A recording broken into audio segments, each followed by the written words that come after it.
निर्माण के बाद से हिमाचल में माहौल तनावपूर्ण बना हुआ है। मस्जिद विवाद के बीच वामपंथी और कई अन्य संगठनों ने शिमला में सद्भावना मार्च निकाला। शिमला के उपायुक्त कार्यालय से रिज मैदान स्थित महात्मा गांधी की प्रतिमा तक ये शांति मार्च निकाला गया। यहां पर लोगों ने सांप्रदायिक सौहार्द, अमन, शांति, भाईचारा, राष्ट्रीय एकता को बनाए रखने की शपथ ली।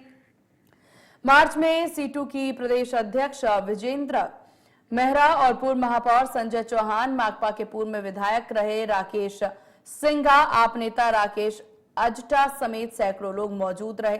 शिमला में आपसी भाईचारा और प्रेम बनाए रहने की कामना के साथ मार्च निकाला गया है।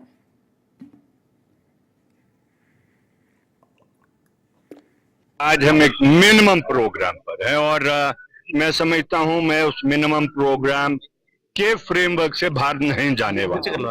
देखो, हिमाचल प्रदेश के मुख्यमंत्री महोदय ने एक सभी राजनीतिक पार्टी की मीटिंग बुलाई थी और उस राजनीतिक पार्टी की मीटिंग में एक कॉमन अंडरस्टैंडिंग हमारी मिनिमम बनी थी और वो था, दो बातें थी उसमें, एक शहर में और हिमाचल प्रदेश में अमन और शांति बनाना, और नंबर 2 है कि जो दो मुख्य कारोबार हिमाचल प्रदेश में चलते हैं, एक पर्यटन का और दूसरा सेब का, उसके लिए एक अनुकूल वातावरण बने। और वो अनुकूल वातावरण तब बनेगा जब पूरे देश को ये संदेश जाएगा कि यहाँ कोई तनाव नहीं है।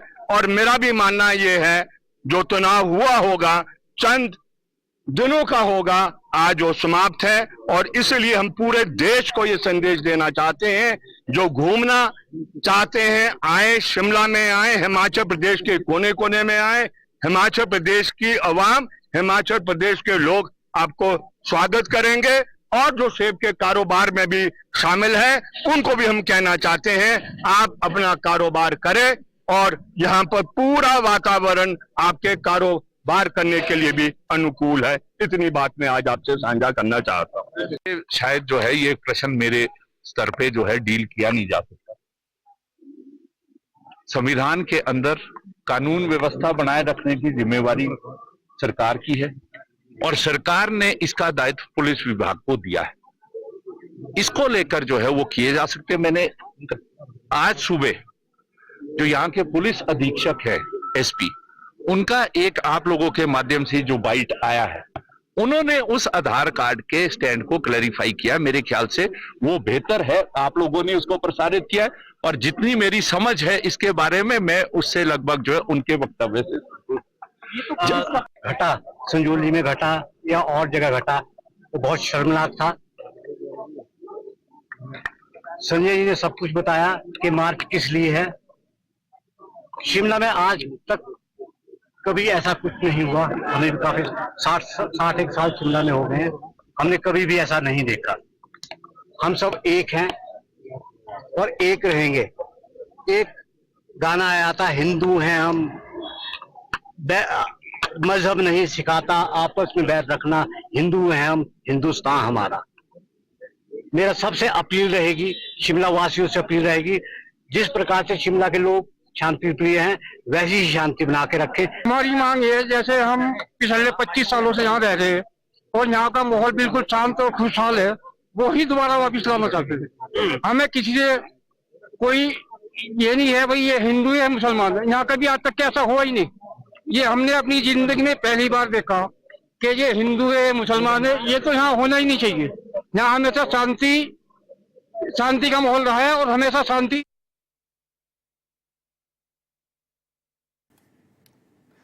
और ज्यादा जानकारी के साथ सहयोगी कामेश्वर शर्मा शिमला से हमारे साथ बने हुए हैं। कामेश्वर, इस वक्त प्रदेश में जिस तरह की स्थितियां देखने को मिल रही हैं, जिसको लेकर लगातार हम ये तस्वीरें भी दिखा रहे हैं और बयान भी सुना रहे हैं, अब इसको लेकर के दिखाने की कोशिश किया जा रहा है और समर्थन भी मांगा जा रहा है ताकि शिमला में और पूरे हिमाचल में शांति बनाए रखी जाए।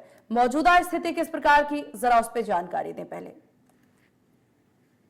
जी बिल्कुल, जिस तरीके से आज जो जिला शिमला उपायुक्त कार्यालय से लेकर लोअर बाजार, माल और स्कैंडर पॉइंट तक जो सद्भावना मार्च निकाली गई, इसमें अगर देखा जाए तो पूर्व अतिरिक्त मुख्य सचिव दीपक सानन, कॉलेज और कॉलेज के प्रोफेसर, विश्वविद्यालय के प्रोफेसर समेत अनेक जो बुद्धिजीवी थे उन्होंने ये सद्भावना मार्च निकाली।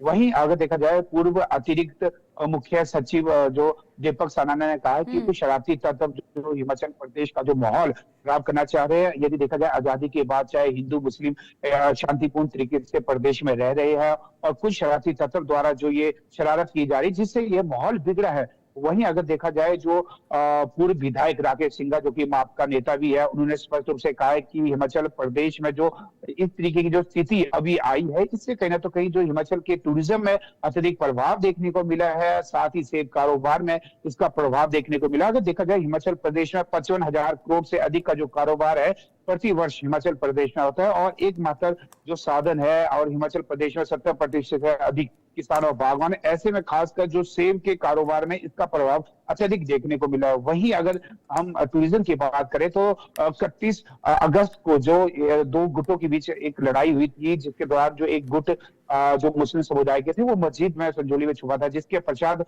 अगले दिन यानी कि जो हिंदू संगठन है संजौली में मार्च निकाला, साथ ही आक्रोश रैली निकाली, जिसके बाद ये जो स्थिति है तनावपूर्ण हो चुकी है। तो कुल मिलाकर जो जिस तरीके से आज जो सद्भावना मार्च निकाली गई, साथ ही लोगों को यह संदेश दिया गया कि जो हिमाचल प्रदेश में आज से पहले भी लोग शांतिपूर्ण तरीके से रह रहे थे। और सबसे बड़ी बात यह है कि अगले दिन यानी कि कल की अगर हम बात करें तो 28 सितंबर को जो हिंदू संगठन है पूरे प्रदेश में एक व्यापक रूप से प्रदर्शन करेंगे और इसका भी उन्होंने डर सता रहा है और जिसके चलते अभी मुस्लिम समुदाय के लेकिन कामेश्वर इसी बीच एक बार पीछे के इतिहास पे नजर डालना बहुत जरूरी हो जाता है। जो मामले अभी सामने आ रहे हैं, क्योंकि लोगों का यही कहना है कि आज से पहले ऐसे कोई मामले सामने नहीं आए, आज से पहले ऐसी कोई स्थिति सामने नहीं आई, तो सद्भावना के साथ काम करना चाहिए। लेकिन क्या समझा जा सकता है, क्या इससे पहले भी शिमला में या हिमाचल में कहीं से भी इस तरह की कोई भी खबर सामने आई हो? ऐसे समय पर सरकार और प्रशासन ने किस प्रकार से काम किया?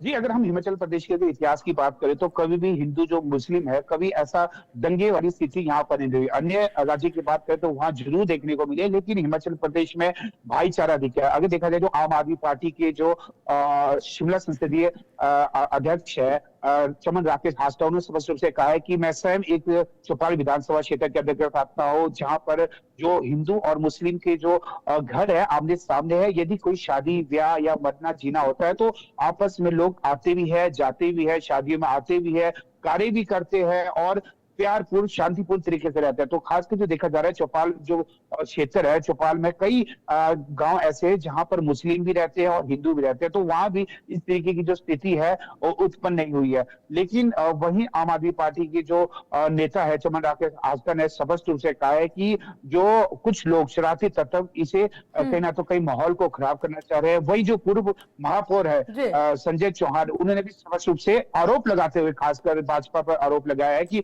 भाजपा और आरएसएस के जो लोग हैं वो यहाँ पर तेल में घी डालने का कार्य करे, जिससे जो ये जो यहाँ पर जो माहौल है वो खराब किया जा रहा है। वहीं जो मुस्लिम कमेटी ने पहले ही स्पष्ट रूप से जो नगर निगम आयुक्त है उन्हें एक ज्ञापन सौंपा है।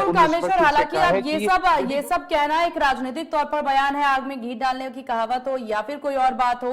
यहाँ पर सबसे बड़ी बात यहाँ पर एक चीज समझना होगा कि हिमाचल प्रदेश वो राज्य जहाँ पर आज से पहले इस तरह की कोई भी घटना नहीं हुई, एक शांति प्रिय राज्य हुआ माना जाता है। और अब इस तरह के मामले सामने आते हैं तो काफी ज्यादा चिंताजनक जरूर हो जाता है। बहुत जरूरी है प्रशासन यहाँ पर काफी ज्यादा एक्टिव मोड पर काम करे। तो क्या समझा जा सकता है कामेश्वर, क्या प्रशासनिक तौर पर चारों तरफ पूरी व्यवस्था पुलिस प्रशासन के द्वारा इन सब मामलों को लेकर के क्या कुछ कहा गया है और क्या कुछ तैयारी की गई है?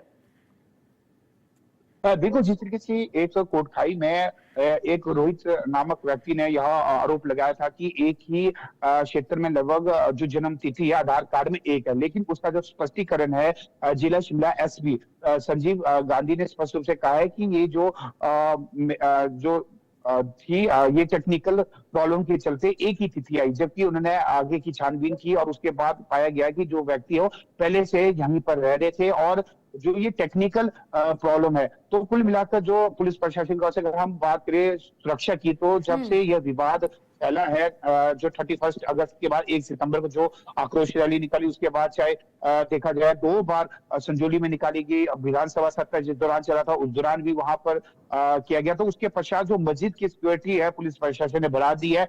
कल यानी कि जो हिंदू संगठन है प्रदेश भर में व्यापक रूप से प्रदर्शन करेगा। इसको लेकर भी प्रत्येक जिला एसपी ने बैठक की है। बैठक के दौरान उन्होंने जिन जिन क्षेत्रों में जो ये आक्रोश रैली निकलाई गई वहां पर पहले ही पुलिस तैनात कर दी गई है, और जो मस्जिदें हैं खासकर जो अवैध मस्जिद है वहां भी अतिरिक्त पुलिस तैनात कर दी गई है, क्योंकि जो ये मामले है वो कोर्ट के अधीन है। अगर संजौली मस्जिद की बात करें तो जो इसका फैसला आना है वो 5 अक्टूबर को अब नेक्स्ट पेशी है। 45 पेशी अभी तक हो चुकी है, 46वीं जो पेशी है वो 5 अक्टूबर को होनी है। इसके साथ ही अगर देखा जाए जो नगर निगम द्वारा जो अवैध निर्माण को कार्य को रोकने के लिए 35 बार नोटिस दे दिया गया था, लेकिन वो नहीं रुका। तो अब जो लोगों का कहना स्पष्ट रूप से है, चाहे वो हम पूर्व मेयर बिल्कुल कामेश्वर, हालांकि अब देखने वाली बात होगी प्रशासनिक तौर पर कार्यवाही किस प्रकार से की जाती है और इन तमाम मामलों पर प्रशासन किस प्रकार से काबू पाते हैं। आपका बहुत शुक्रिया कामेश्वर, तमाम जानकारी साझा करने के लिए। खबर